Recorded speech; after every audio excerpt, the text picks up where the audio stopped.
Hello, here we are looking at how to get ready to find a job.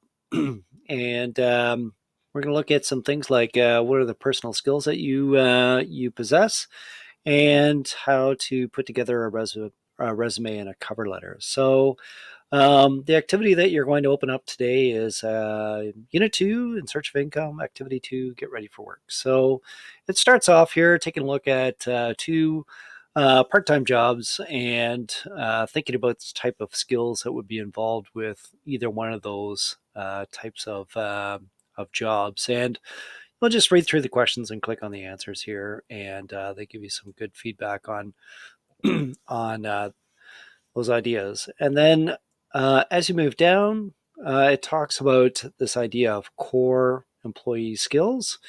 Obviously, there are certain jobs that require a specific skill set. So, for instance, a heavy equipment operator would have to have that technical skill for for the job. But for a lot of positions, it's looking at these key things.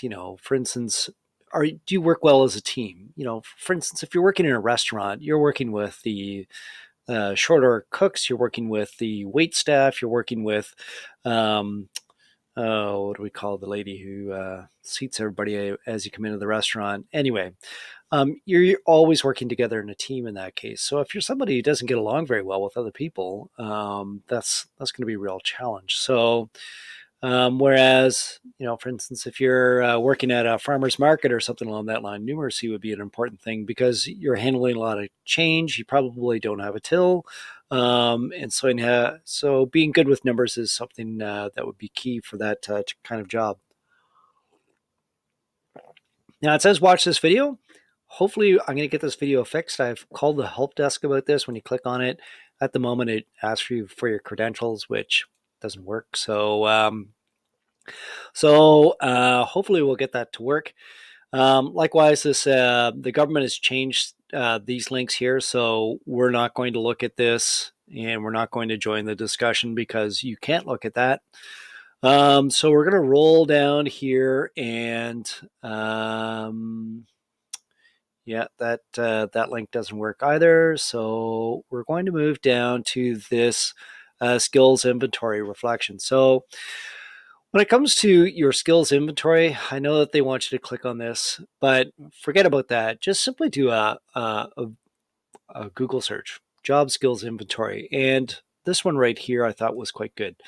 Um, Communication skills. Here are all the different things that communication skills could include. So, for instance, I'm a map reader. So, you may not have thought of that as a communication skill, but for instance, one of my first university jobs that I got, the key thing was I was the mapper. We had to go out and identify environmentally sensitive areas, and we would have a biologist and entomologist and so on out with us. They'd identify the species. I'd have to figure out where the heck it was on the map. So that was a really important skill that I had. So take a look over the communication skills, technical skills, all these sorts of things, and come up with your top 15 list of what sort of things do you think you have a good skill set with already.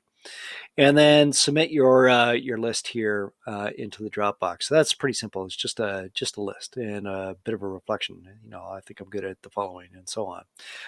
Now, hopefully, back in grade 10, careers and civics, you would have created a resume.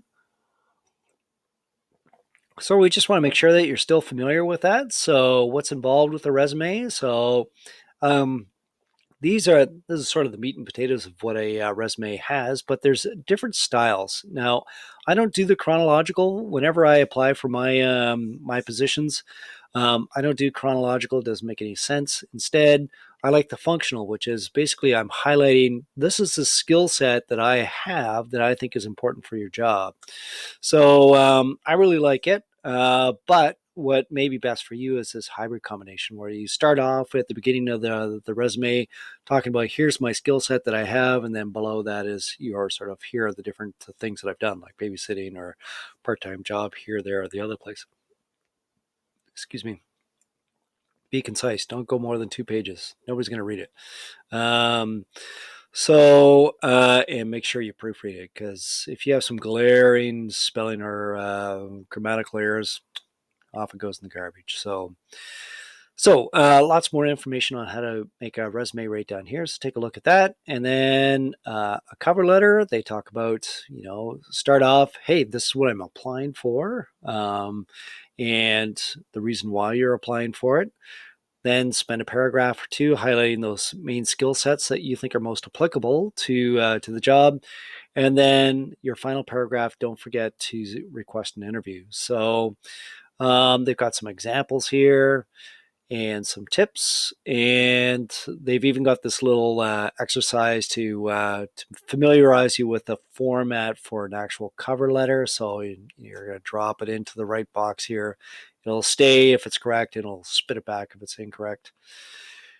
So that brings us down to this job right here. So they give you some job opportunities here, and you are to come up with a functional or hybrid resume for one of these positions. Okay, so and a cover letter. Once you get all that done, whoops, click on submit work, and we're not doing the interview.